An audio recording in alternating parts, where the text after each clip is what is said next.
Samahan niyo ako. Electrician muna ako ngayon. Oh no! Ingat din naman ang mga galawan. Akala mo din naman ito tunay na tunay na marunong.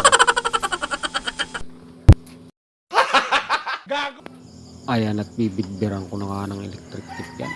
Pasigurado tayo mga idol. At baka ito ang pagmulan ng sunog. Kailangan magandang pagkakalagay ng electric tip natin dyan mga idol.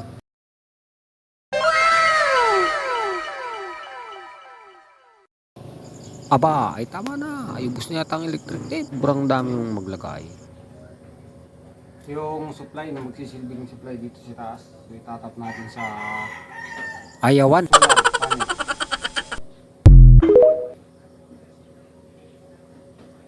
Kukunin sa solar.